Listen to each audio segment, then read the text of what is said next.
pool players hurt themselves by being so good. Everybody knows that the guys try to play the one ball to get to the two ball to get the three ball. I didn't come here today to get an easy draw. The pool is a mental game. It may not prove who the best player is. It's not going to be a race to 100. You guys fell in love with this game that we all love because you love hard things. And if it was easy, it wouldn't matter. Thank you for being with us. Sorry for the hiccups early in the show. I'm going to have to edit all of that out when I go to put this on Spotify and whatnot. But this is a live broadcast, so thanks for bearing with us and being our little guinea pigs today. Curtis, thanks for being with me today. Guys, I know a lot of you are local. A lot of you know who Curtis Branker is.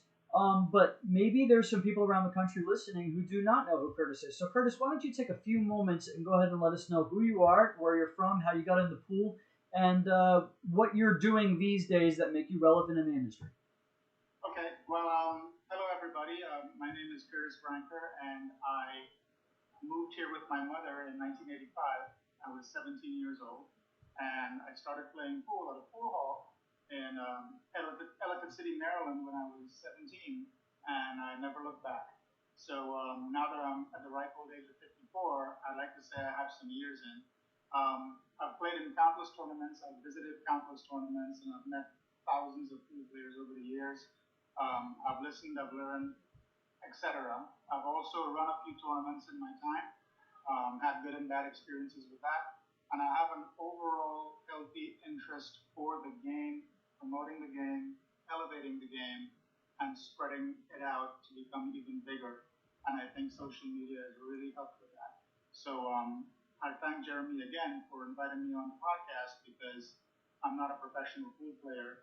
I'm just an above average pool player that just loves the game. But I happen to be decent with social media and helping to promote. So here I am.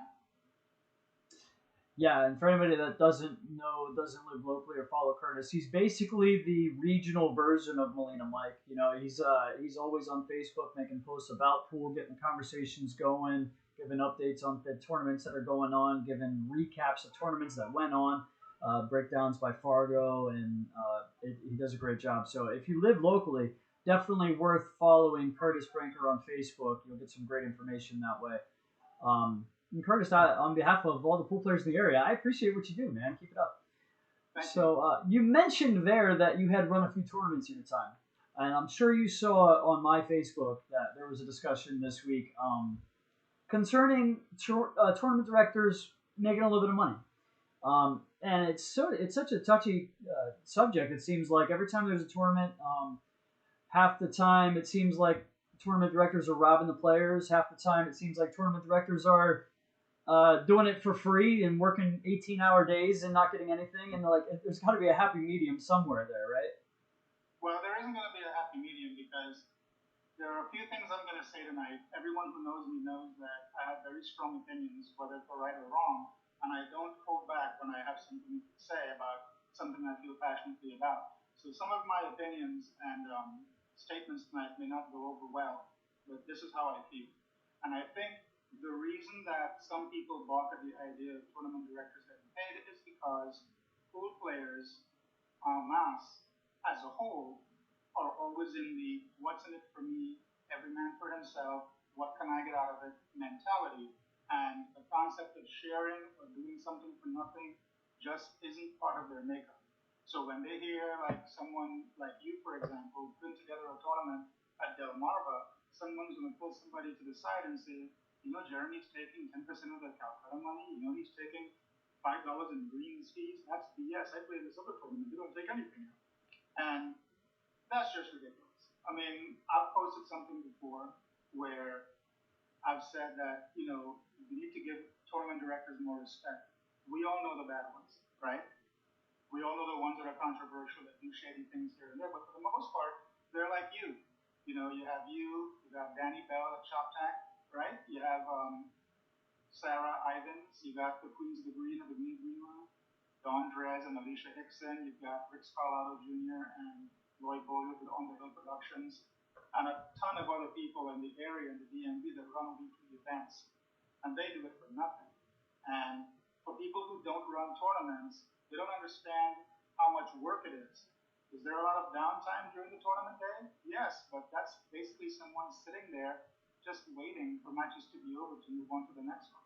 So being in the pool room or bar for 12 to 14 hours, maybe getting a free meal here and there, somebody might say, oh yeah, well, nobody asked them to do it. But I can guarantee you if tournament directors stop running tournaments, that's the first complaint. Nobody's running tournaments anymore. What happened? One of the worst things for me is when there's a tournament and the first thing someone says is, well, how much are they taking out of it? Why don't you just be grateful they have a tournament?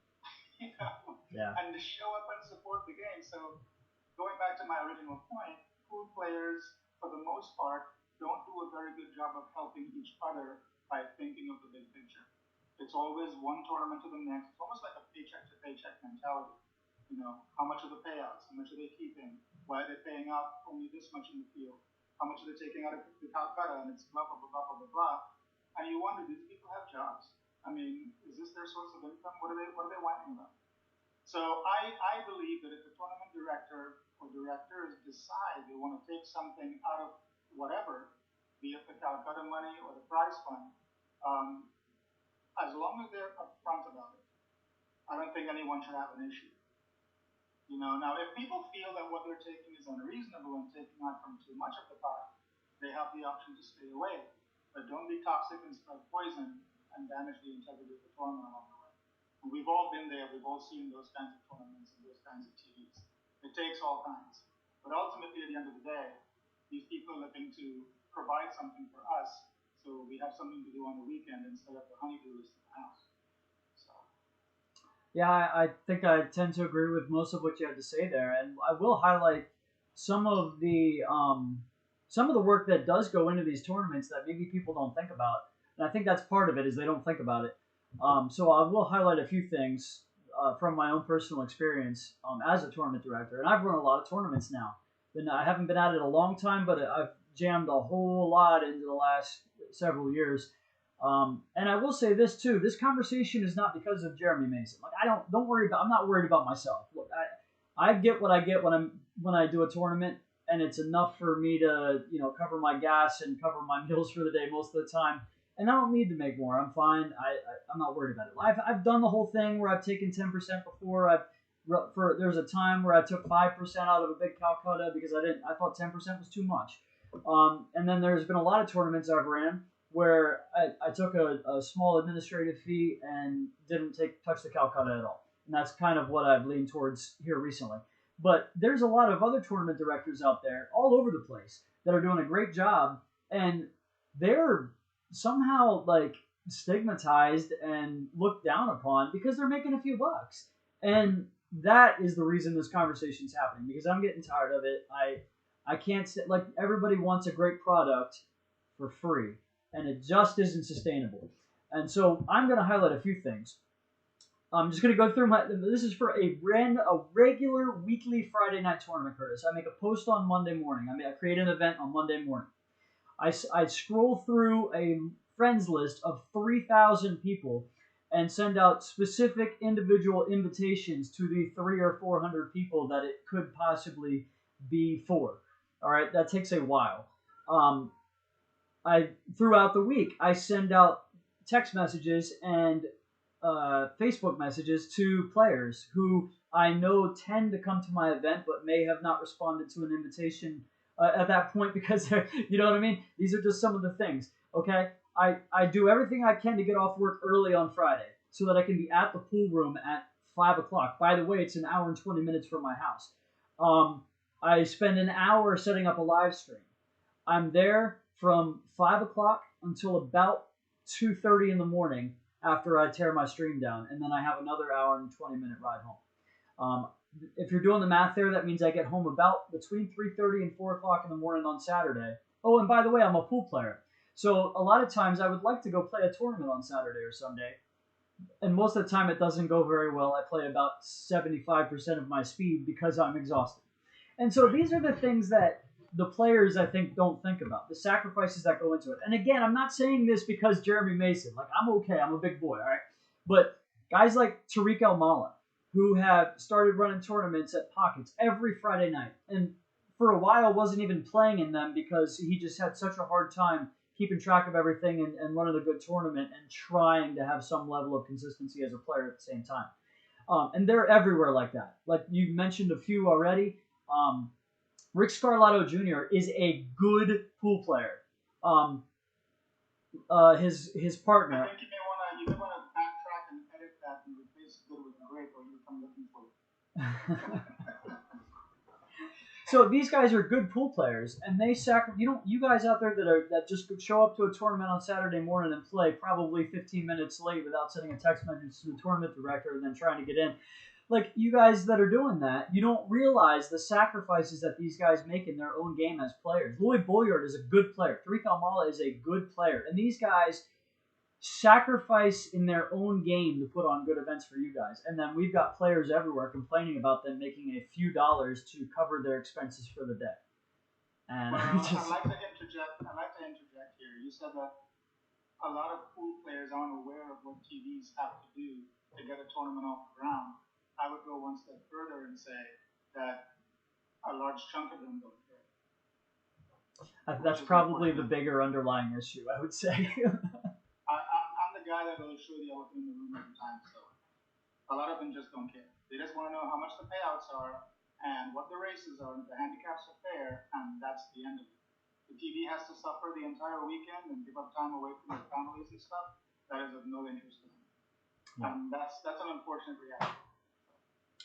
I suppose we should point out the fact that Ozzie Reynolds at the Pro Series event out in Tucson said that the players that were complaining about the format were a vocal minority, and I think that's probably the same case here. Like this conversation is happening because of probably 5 to 10% of the players. Like the overwhelming majority of the players are very appreciative. They're very complimentary. They show up on time. They communicate and. Well, let's just call them what they are. They're bad apples. Yeah. And, why mince words? We're all big boys here. They're bad apples. I mean, speaking of Ozzie Reynolds, he's a perfect example. Here's a guy, a married family man, went to college, got his degree, had a great job, got his master's degree, took a break from pool, and then decided to start the Action Pool Tour, revitalizing a pool tour in the DMV. And he ran it a very tight ship for a number of years. And during that time, people complained. There were different complaints. I was one of the people who complained about the way he scheduled the matches. He would take too long and want to put the marquee plays on the screen table, and that would delay the event and stuff. But some of the other complaints had to do with the fact that they resented the fact that he would take a little bit more out of the pot because he wanted to buy better equipment for streaming and for sound. And they would complain, well, I didn't ask for that piece of equipment. What do I care? And that's the kind of mentality I think we need to move away from. So I think these people just need to be shut down. I mean, when I ran tournaments at Big Daddy's in Glen Burnie, I had one player who made every month a living hell.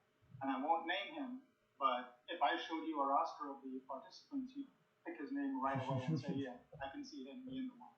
Sure. As a matter of fact, running tournaments is what made me quit pool. I quit pool completely in 2016. I went on the AZ Billiard forums and I sold all my equipment in 15 minutes. And I didn't come back from the game for 2.5 years. And it ended up being good for me. So, because running the tournaments just got to be so incredibly frustrating. I think it was allegedly Earl Strickland was the one who said that, pool is a beautiful game played by other people. And, I think that's one of the true statements out there. But, we keep coming back because it's a labor of love. And there's nothing like that feeling you get when you play great. Even for one match. Absolutely. And once again, I will say that, again, there's so many conversations that we have about pool that are have a very, very negative connotation to them. But again, we're talking about 5 to 10% here. Maybe not even that. Most of you out there are good and you're good. But I think that's the other thing we should say too. If this doesn't apply to you, you know that. I think we should move on. Let's shut them down. So start encouraging people when these people start piping up about nonsense. ignore them or steer the conversation in another direction. You see, there's another thing too that happens in sports or games, and that's another debate. But there's another thing that happens where the better a person is at that activity, the more their word seems to have more credence, and they tend to have a bit more gravitas. So if you have someone who's an established pro or plays at a pro level complaining about something, a weaker or less experienced player may tend to give more weight to what they have to say, even if what they're saying is just flat out wrong. Absolutely. So I think, that's something that needs to be considered as well, because a lot of these people are quite vocal, and they will tell everybody in the pool room, except the TD. Even worse, when you have railbirds that do it, who don't play and have no money in it, they just show up to watch and they're spreading poison. So take it all with a grain of salt, but at the end of the day, like you said, for the most part, it's a small percentage, and but they can do a lot of damage because they undercut, you know what I mean, and they lower morale just a little bit. So we need to start shutting these people down altogether. And so to wrap up this part of the conversation, I think what we both agree on, if you're a tournament director, don't be afraid to make a few dollars. Be upfront about what you're taking out of the pot or what you're taking out of the Calcutta. And if people don't want to show up, they don't show up. And don't listen to the guys that complain about it. And if you see somebody complain about it, ignore it, because you have not done anything wrong if you told them where every penny was going. Exactly. So some teams lose money in time because they'll even add money to a tournament out of their own pocket. They're paying out 100% of the entry fee, and they're paying out 100% of the Calcutta, and they're getting somebody from somewhere to add $1,500, and these people will still complain. So, you can't please everybody. Everybody knows that. But some of these people just need to be steered in the other direction. And like you said, if TVs want to make money, by all means. It shouldn't just be the players that make money, because the TVs actually put more time in it to run that. Sure. So I think. So let's move on here. Let's talk about BNL tournaments. Anybody that does not know, Brian Kilgore and Lai Lee have officially begun running tournaments together out of mainly the Green Turtle in Bel Air, Maryland. They've actually done some great work there. Brian is he has pull, and he has been able to negotiate them to get in some diamond tables. I believe they'll be there next week sometime. It's a great job by him. They have a huge tournament coming up. There's a graphic up on your screen, guys. Watch at home. BNL billiard tournament, 16 7-foot diamond bar tables. This is at Bank Shop Bar and Grill. This is already full, Curtis. 128 player field. It is a Fargo rated event, and they are handicapped game spot races based on Fargo. And I think this is an interesting format. I want to say this is the biggest handicap tournament that I have seen in my time in pool in the area. I don't know. I'm sure you've been around. You know a lot more than I do about a lot of things. So maybe you can tell me. But I don't think in the last 5 years, we'll say, I've seen a 128 player handicapped tournament in the tri-state area. Well, I will tell you that Joe Norton of Joe Norton Tournaments, he is the king of doubles, triples, and team tournaments that are handicapped. So if he has a tournament with 40 teams, a 5-people team, that's 200. Oh, that is true. So yeah. So this is the largest handicapped singles tournament. Right. But as far as handicapped events, Joe Norton rules the roost, because people flock to his events and they beat up that Calcutta like it's nobody's business. They absolutely love that. When he caps the Fargo, you have a 1200 max, or you have a 500 max, and you can only go up to a certain level. They just flock to that and they love it, and he gives them what they want, and he does a fantastic job. But Brian and Lai, I don't know. I think Brian started it on his own, and then he added Zach Strong, or they started together. I'm not really sure. I haven't really talked to Brian about how he got this whole thing to take off. But now that he and Lai are a wonderful couple, and they both love and live, eat, and breathe pool, it seems like a perfect, dare I say, marriage, if you will, for them. Dare I say. Yeah. So, and I will say too that Backshot in Laurel is the perfect venue for a large tournament right now, simply because of the layout of the venue. It's comfortable, the tables play very well, great food, huge bar, and you have the 3 9-foot diamonds on the opposite side of the bar if you want to go and, quote unquote, practice. practice with your friends. So I'm really looking forward to it. I'm not a big fan of handicap tournaments, but I fully support Brian and Lai for what they are doing for pool, and I will continue to support them as much as I can. Joe Norton's tournaments, I personally wouldn't play in most of them because I don't like team pool. That's just me. It's just a preference. I don't even like doubles. Yeah, I tend to agree. It's if that is what is going on, and there happens to be another great singles event going on, I'm going to choose the singles one every time. What I was going to say was Joe Norton has singles events too. Right. Right. He's got a big one coming up, which I was going to mention later in the show, but I suppose I can mention it right now. The Old Line Classic. It's the second annual. He ran this last year, several divisions from September. I think Friday is the 3rd, and it runs through Monday the 6th, Labor Day. Hold on, I'll throw that graphic up real quick, guys, so that I can get those dates correct. Yeah, the 3rd through the 6th. Does it start on Friday? I'm looking for this date here. I actually don't know. I can check. Friday, yes, it does start on Friday the 3rd, and it runs through Monday the 6th. There is men's and women's 8-ball, men's and women's 9-ball, 9-ball Scotch doubles on Sunday, and men's and women's 10-ball on Monday. Now, and I will break the news here to you guys, and you'll hear this announcement from Joe later on. The Sweat by Jeremy Mason will be there to live stream the 9-ball division on Saturday and the 10-ball division on Monday. So look out for that. Outstanding. So yeah, and that Joe does a great job. But so back to the format here with Brian and Lai. I wanted to say they've broken it down by Fargo, and I don't know if it's right on. I actually kind of thought that it was right on this graphic here. How they had broken down. If you go to my Facebook page, you'll see where I broke down by Fargo based on a summary of Fargo ranges. So, and do you know the races? The races, I'd have to pull that up. I want to say anybody above 700 goes to like 8, and then it goes down by 1 rack from there down to 3, I believe, if you're like below 400 or something like that. Yeah.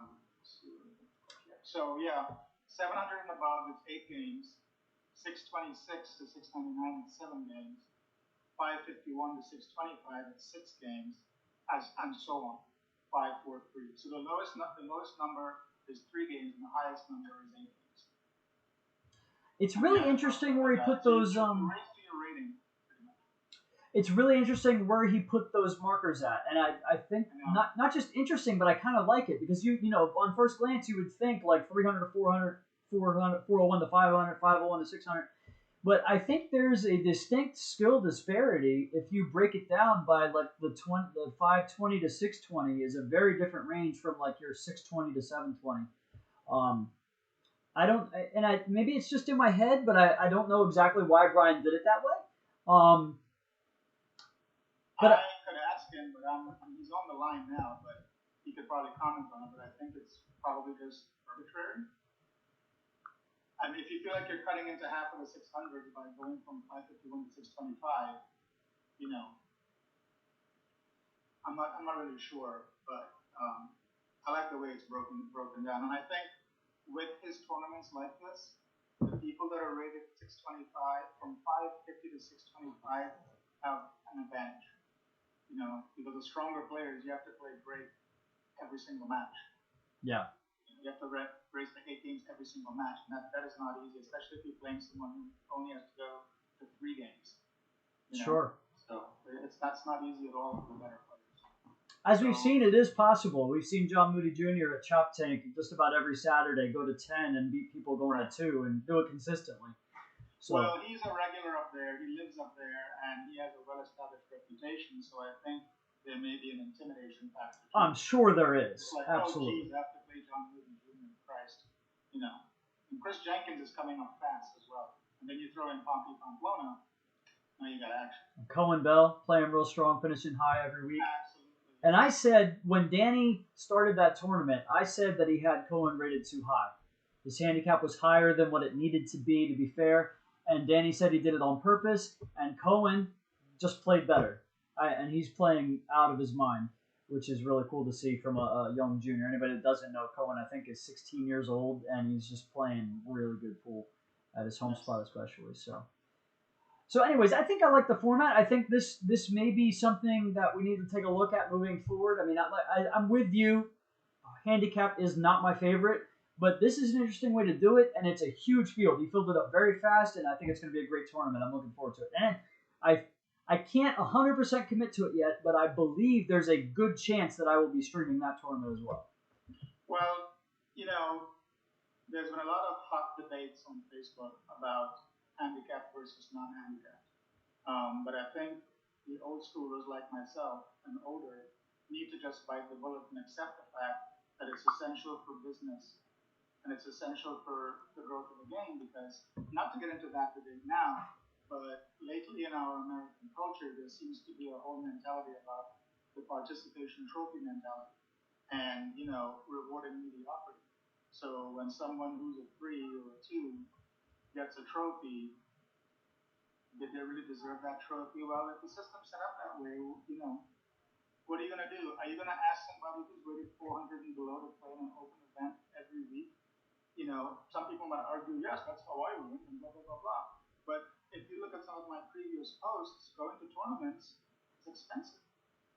And that adds up fast, especially if you make bad Calcutta purchases like I do.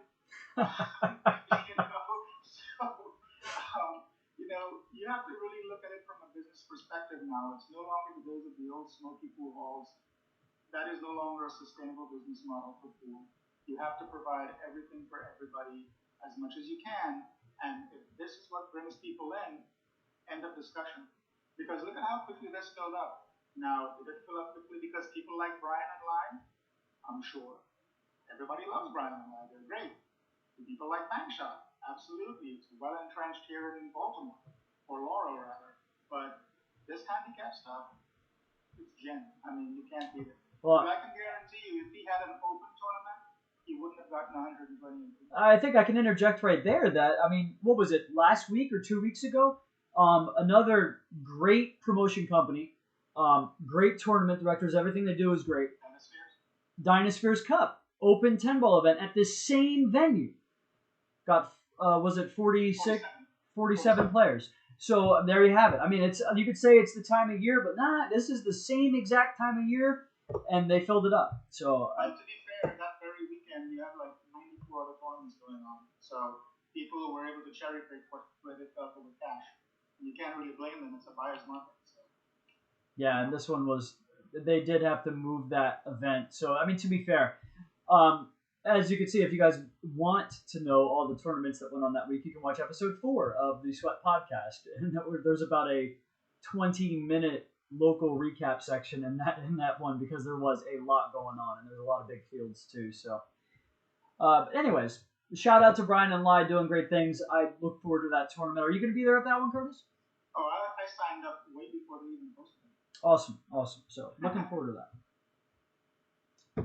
All right, moving right along, guys. Last week, actually just ended last night, we had a huge challenge match. SVB versus Dennis Orcollo. Race to 150 on the bar box. It was originally supposed to be the rematch between Dennis Orcollo and Sky Woodward on the bar box. From what I understand, Sky's backers kind of backed out or something like that after the loss to Carlo. The money wasn't there, I guess. And so Shane stepped in and volunteered to play.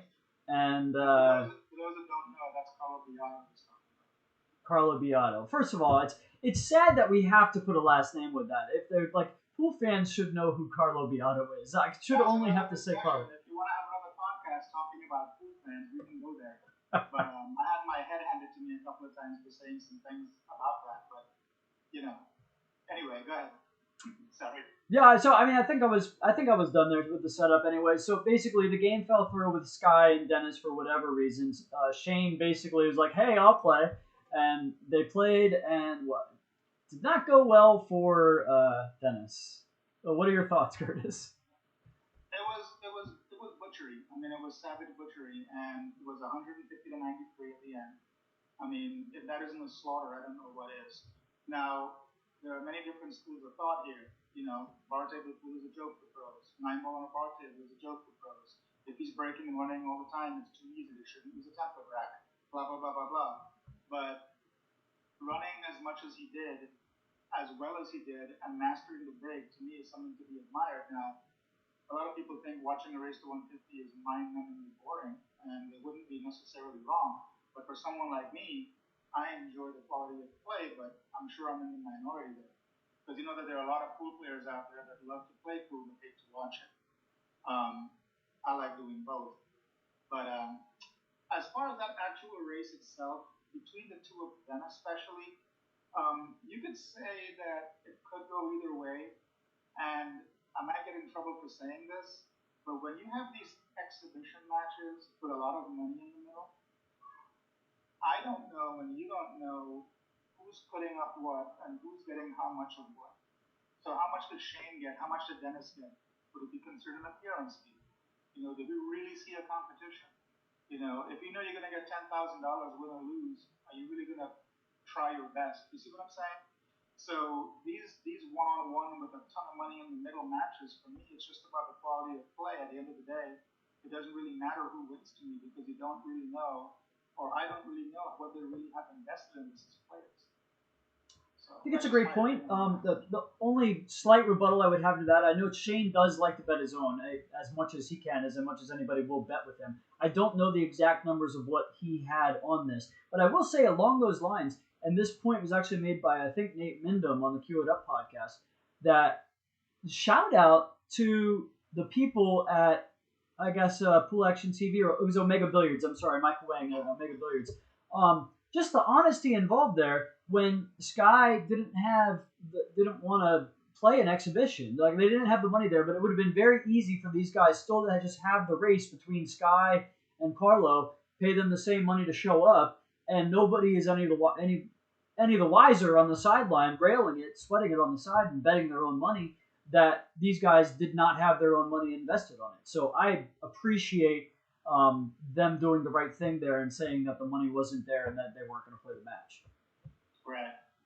And just for the sake of gossip, I saw a post today on azbilliards.com in the forums where Jenny Ann, the wife or girlfriend of Keith McCready, she posted that apparently Sky and Shane are feuding right now.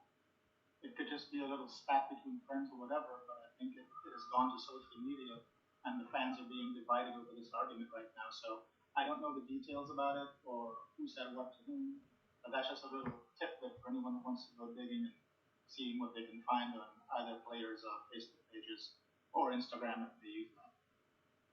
So, and I think it was based off of this match. Huh. I know they were really yapping at each other the whole time, apparently, when they played their match on the bar table. While we're talking about Sky, real quick, guys, in other news, the Mullet brothers are gone. In the words of Mark White, they are now the Scissor Sisters. That's a line from Mark White. I'm not taking credit for that one. So, yeah, it's gone. That also can be considered inappropriate if you're, if you're Curtis Branker. No, Scissor Sisters is not meant as a, it has other connotations. Let's just leave it at that since children are probably watching. But I'm glad those mullets are gone because they were absolutely atrocious. And it didn't do them any favors in the looks department. I'll take it a step farther, Curtis. I do think they look ridiculous, but I also think the mentality that both players took the Mosconi Cup last year was ridiculous. Yeah. I think there's too much of the cutting up, too much having fun. Like, we all are, we're supposed to have fun. But when you're going to a professional challenge match representing your country, it's not supposed to be about you. And in my opinion, it was about them. Right. Well, they wanted to shine a little bit, I suppose. Or maybe they were told to try to establish some sense of individuality or to have their own personalities come out, maybe attract fans. I don't know. I don't know how that works, but I wasn't thrilled about it. But it is what it is. I hate using that expression, but it is what it is. It is what it is, yeah. And I also not listen. And I hate to just get on here and talk bad about anybody, but at the same time, I thought it was pointed out in that last match with Skylar and Carlo, where Skylar just got wiped across the floor. He had mentioned in his interview on a couple podcasts that he only practiced for a couple days before he played Dennis when he won, and he only practiced for a couple days before his match when he played Shane, and he really wasn't playing. And I don't know. I mean, it's just me, but like, I don't know how you can go into a match where other people are betting on you a lot of money and not be prepared. I don't understand that. And I guess you can get away with it on the bar table a little bit, but you're not going to play well on the 9-footer if you're not locked in stroke. Especially playing those Europeans. World champions is playing, so I'm not a fan of any of that. So moving on, Alex Pagulayan versus Tony Chowan, big one pocket match coming up. I suppose I can throw that up on the screen for you guys right now. They actually did release a new flyer now with the venue on there. The date had already been announced. That pay-per-view will be at Pool Action TV. Guys, I would recommend, if you have not already, definitely check out the pay-per-view at Pool Action TV. But I would recommend getting the longer pass. I had been saying that it was a year-long pass. I apologize. That was a mistake on my part. It is actually a 6-month pass. I figured that out after the show last week. But for $120 for 6 months, and then it renews for $100 after that. And they're doing just a bunch of these huge matches back to back to back. Right now, they are streaming the Texas Open, which I will be watching as soon as I get off air today. And I'll be bringing you guys a breakdown next week in our look around the country. But Curtis, Tony versus Alex.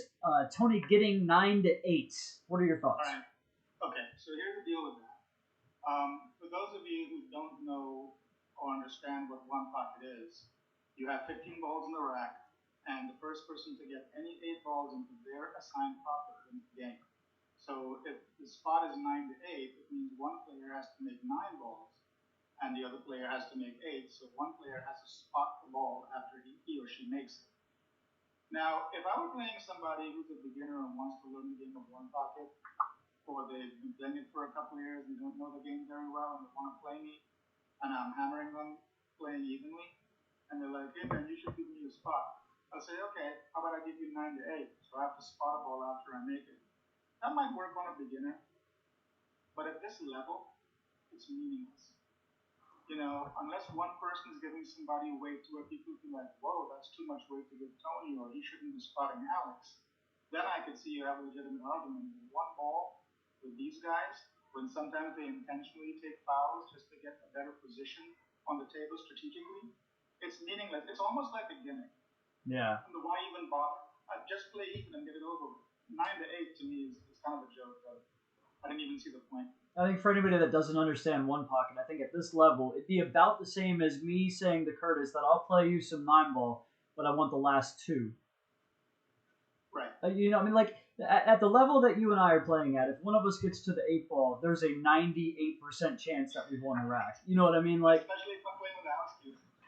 Yeah, if you're playing with house cues, I'm in trouble. Although I haven't seen rotation with the house cues, so maybe that's the look.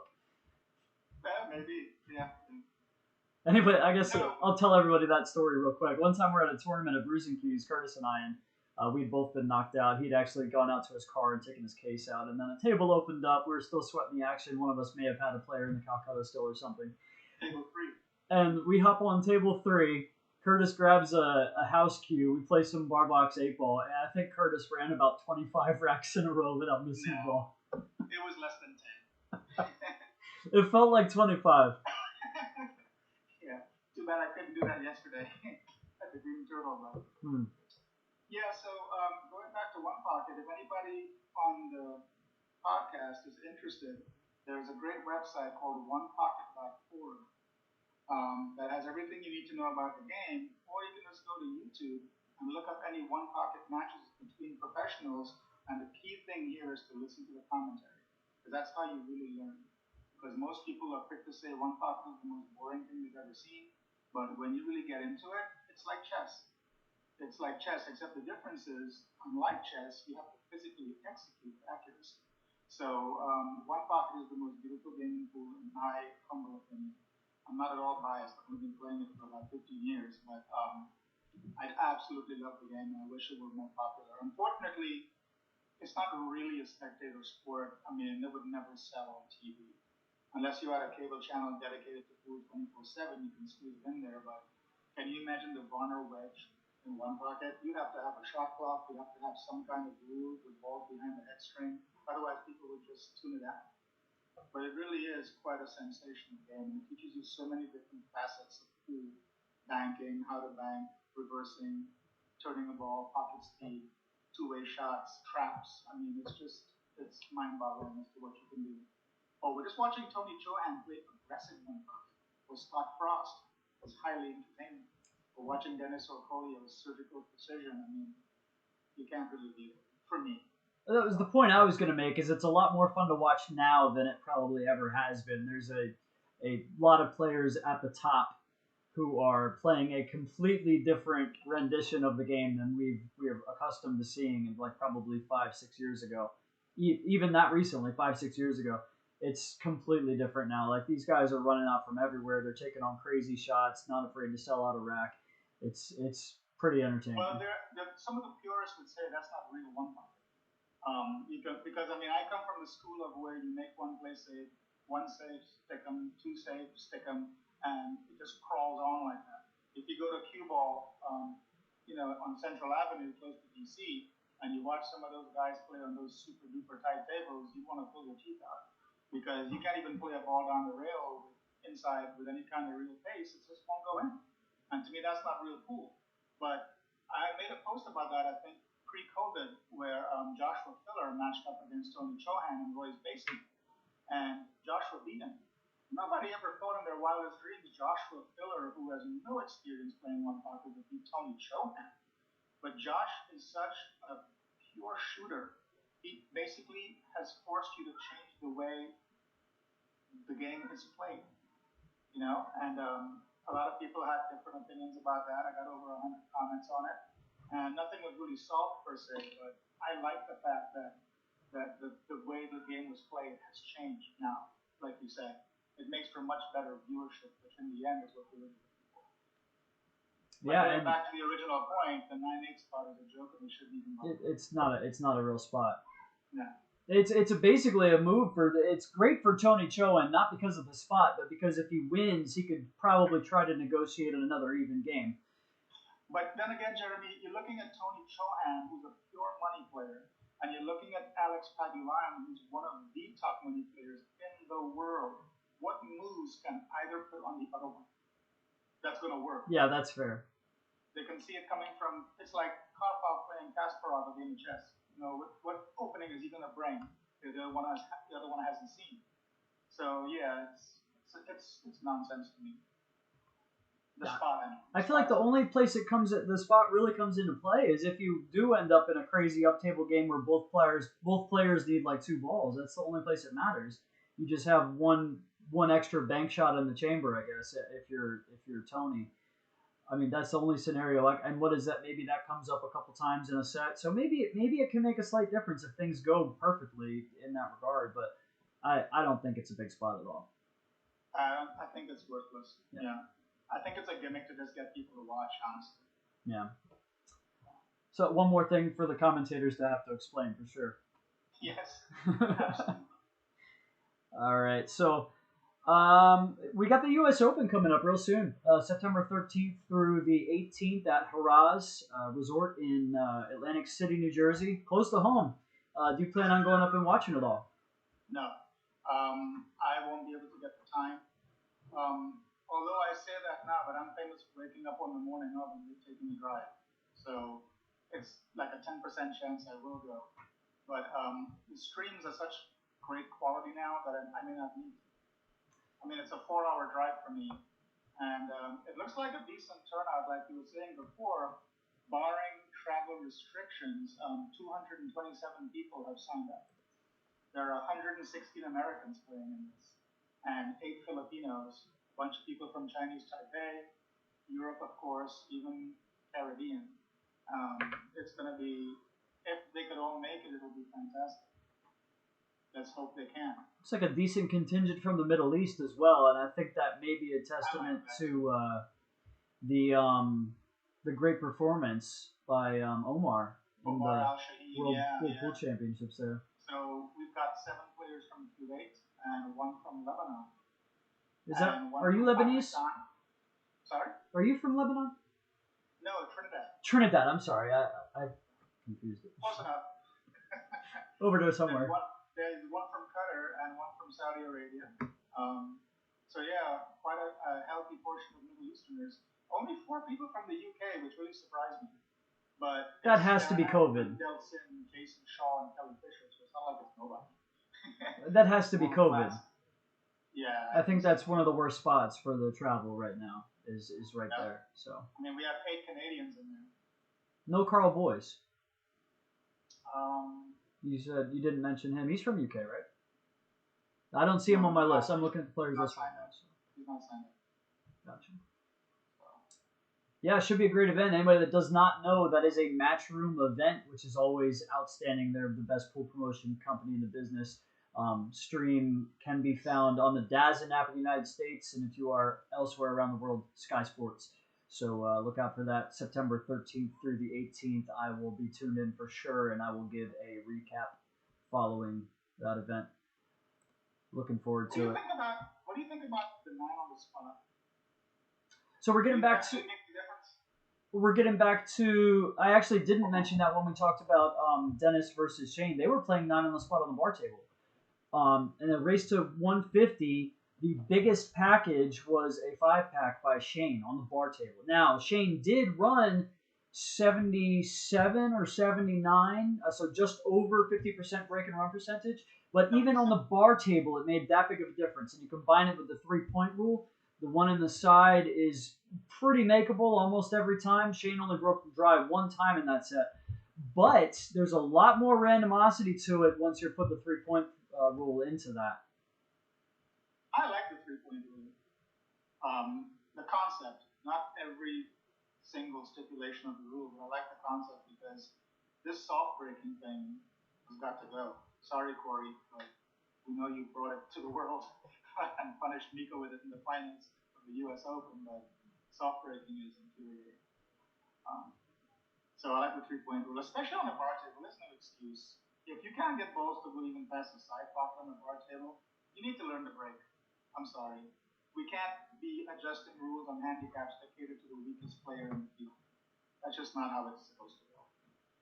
I think for me, it's one of those, like, I agree. I tend to agree. I don't like soft breaking, but it's one of those things for me as a player that when I see my opponent doing it, and I'm not playing Corey Duel all the time, it generally says to me more so that my opponent's not super confident with his break and he's trying to find something that'll work. So I kind of take that as a good thing if I'm playing an opponent doing that. Like, I think a lot of guys get tilted by it so fast, and I think it doesn't really have to go that way.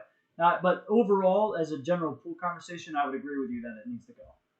Yeah, I mean, if I'm playing on a bar box with a decent diamond, and we have a rack template that's, that is in good condition, and the balls can rack properly and they're frozen, on a bar table, I don't even use a breaking cue.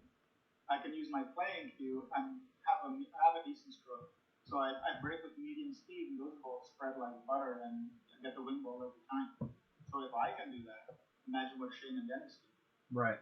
So you don't have to crush them because, I've seen so many players crush on the bar box and thinking balls are going to fly in the hole, and it just doesn't work that way. Yeah, so coming back full circle, the reason you brought up the 9 on the spot, I believe, is the U.S. Open, right? Are they playing 9 on the spot for that? So I think it favors the Europeans. I think they play under that format all the time on the Euro Tour, and I think they're used to it. They don't really break any other way except for when they come to America, and now they're coming to America to play their rules.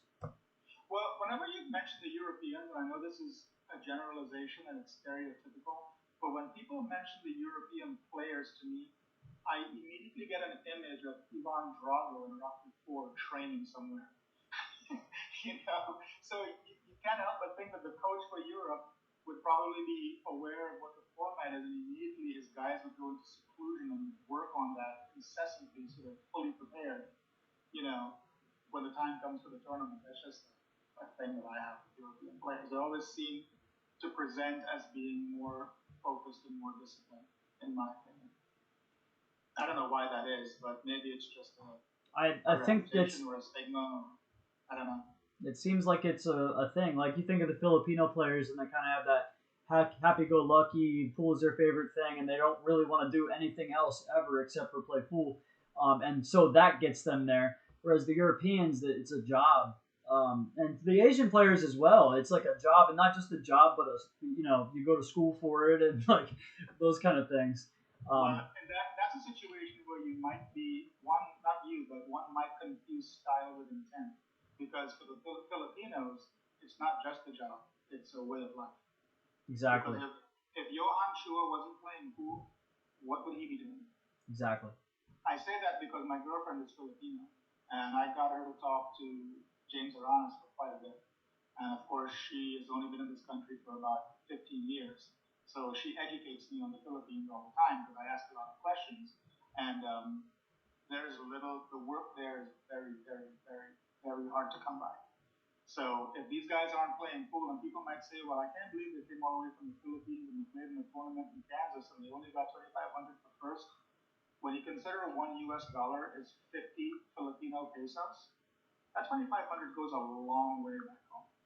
So it's totally worth it for them to do that. That's why we really have to thank Ariel Roy Francisco from Roy's Basement for going over there and carefully vetting these players, helping them develop their brand, and bringing them here to entertain the world pretty much. Did you happen to see on the players list if Anton Raga is going to be here, or if he You has mean for the U.S. Open? Yeah, no, not yet. Let me check. I'm looking at it now. I don't see. No, he's not on there. I wonder when he'll be coming over. That's too bad because I've heard so many things about him. I've seen him play on various occasions. I've seen a couple streams from like they have their own championship over there in the Philippines. I'll tell you how strong the Filipino contingent is. Of the 8 people that are coming, Warren Kianco is the weakest one. 802 or something like that. 798 maybe. It's just obscene the level of talent that comes out of the Philippines in this game. It's ridiculous. It's a mind boggle. Yeah. Anybody that doesn't know, Anton Raga is like 826 or something like that. He's in the top 5 Fargo in the world. So, and has not been to the United States yet. So, what are your predictions? Do you have a favorite going into this, or do you think Josh Filler, we should point out, is defending champion? They did not have the U.S. Open last year, I don't believe. The year before that, Josh Filler won. I would pick either Joshua, Shane if he's on his game, or a European player. I love to root for the Filipinos, but some of these other guys are just a little too strong. You can't count out Alvin Usha, and you can't count out Kazakis. Some of the other European players. Al-Qaeda. People can come out from nowhere, and again, it depends on the draw as well. There's so many people in this field that could run deep that for the fan, it makes for a great tournament, and it makes for great side action too, quite frankly. Great sweat bets. 256 player double elimination field. Like the draw is part of it. If you get a bad draw, and then you have to win I think you might have to win 13 or 14 matches back to back to get back into the finals or whatever. I think Mika did that one year. Yes, he did. This is a gauntlet. I was there for that tournament. I was at the Chesapeake Conference Center in Virginia Beach. That's awesome. Yeah. So, most people agree that this is the most difficult pool tournament to win in the world. So, you say that, but I don't really know enough about the Japan Open and the China Open to lay that claim. I mean, look at how many talented Chinese players there are that don't come here because they don't really need to. So, is it really still? It may not be. People always said it's the most prestigious handball tournament to win. Oh, are they saying it because it's a sentimental favorite to say the U.S. is the most prestigious? They wouldn't do that, would they? I know. Can you imagine that America first? What are we thinking about? The one thing I will say is you don't have, America's best does not go play in the U.S. Open. A lot of Europeans' best do not go play in the U.S. Open, and not very many of the Philippines are going to go play in the China Open is what you're talking about, right? So I don't know. I mean, I'm sure there's a great talent pool over there. It shows when some random guy from Japan comes over here that we've never heard of, and he beats everybody, beats the tar out of everybody. But I still think and maybe I'm biased, but I would think my head's telling me that this would still be a tougher tournament to win, just because everybody there's over half the field is world class, right? Agreed. So I don't know. It comes down to the break again with some of these people. People don't realize how important the break is in rotation pool, but it's everything. Well, and then, somebody brought up on another podcast a great point that I had not necessarily considered myself, that to win a pool tournament, you have to do it better than everybody else from start to finish, basically. Like, you can get away with a couple bad matches, but in golf, if I go out and shoot 10 under on Thursday, my 10 under still is counting towards my score on Sunday morning. I still, like, everything else is weighed against that. Whereas in pool, if I go out and run 10 racks in my first match of the tournament, does not mean anything as soon as I get out of that match. And that's why you have some dominant performances over time in majors and golf, whereas pool, I mean, you get a guy win the same big tournament a couple times, like you're really seeing something. Do you remember Manny Perez? Vaguely, yes. I've watched a couple when times. Pool was in full swing. He won that event 3 times in a row. Mm. Yeah. At the time, he was dating Ming. She was from Hong Kong, I believe. But man, Manny was phenomenal. He has a tattoo of a scorpion on the inside of his right forearm. Well, does he have a son that plays? I don't know. I think there may be a junior, because I remember watching a young guy play maybe at like a U.S. bar table or something a couple years ago named Manny Perez. So I don't know if I do know the guy you're talking about. He made such an impact. Kevin West and I went to Vegas. I think it was in 2008, and we were walking through Harrah's, and Sean Wilkie was coming the other way. And Sean saw us, and instead of saying, "Hey guys, nice to see you," he goes, "How about that damn Manny Perez?" He was in Sean's head because he was just butchering everybody at Planet Pool, and you know how hard that tour was. I mean, the absolute best in the DMV used to play in that tournament, and it was very, very hard to win. Mm-hmm. I put up some stats on it recently, showing all the winners and stuff from 2000 to like 2012, and it was quite something. Yeah, the Ryan McCreashes and Keith McCready's. Manny Chow, thank you, Lai. Manny Chow, not Manny Perez. Oh, okay, yeah. Manny Chow. Thanks for that, Lai. I appreciate it. Yeah. Please look at the comments once in a while. Yeah, we've had some good ones, actually. I mean, a while back, Brian was telling us that they did take a 32-player sample size to determine the differences between like 600 versus 620 and how they grouped players and stuff like that. So they actually did some research on that. All right, Curtis, well, I'm going to get you out of here pretty soon. But before you go, I would like you to call out 2 or 3 people that you would like to see come on the Sweat Podcast sometime in the near future. All right. Well, the first person I would pick is Russian Kenny. But I don't know how much input he's going to have about tournaments as much as he has about gambling and action. So you have to weigh that.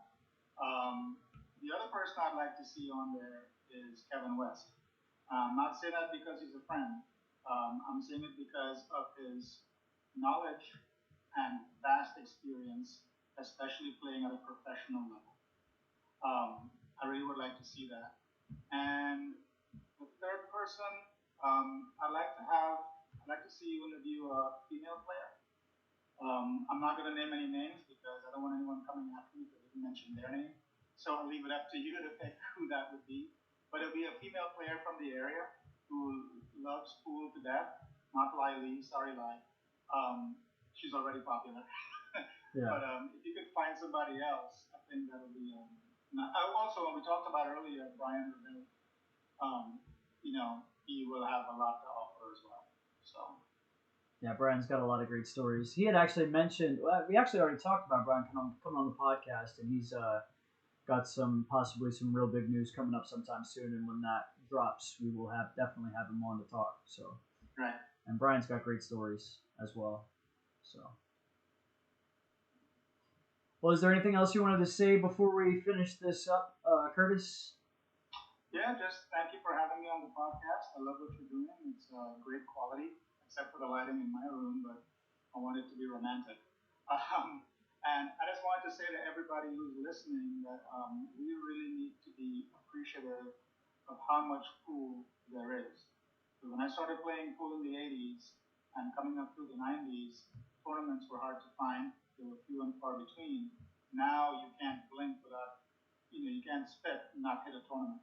And where we live, we're surrounded by bars and pool rooms with great equipment of great quality. You've got, I mean, I wouldn't even list the number of pool rooms we have. I mean, but I will mention a few. I'm gonna have to. Brews and Qs, diamond tables. Bank shot, diamond tables. Chop tank, diamond tables. Now Green Turtle is gonna have diamond tables. You have 9 footers at top hat. You have 9 footers at triple nines. I mean, there's pool everywhere. You go a little bit out to Virginia, you got First Break Cafe. You have Skybreakers Lounge, Shauna Lewis's place, and they have 49 foot equipment. I mean, and I'm sure there's a ton more I didn't mention, but we have a lot of pool here, and that's outside of league. You know, you don't even have to be in a league to enjoy pool every day here, so we're very lucky. So I think we should do what we can to support the tournaments and support the tournament directors and support the technology, because I wanted to add one final thing is that I think Facebook has been absolutely outstanding for pool. And it's gotten to the point now where if you don't advertise on Facebook, you're not going to have success.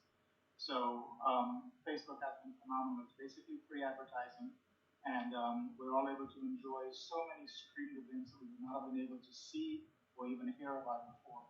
So, you know, kudos to everybody who does their part in making sure that there are things online for us to enjoy. That would be you with the Sweat, Jake Lawson and Josh Shutterfield of the Elite Sports Network, TTND for Wayne Everhart, and a few others whose names that don't come to mind right now. But things are really good right now for pool. Pool is not dying.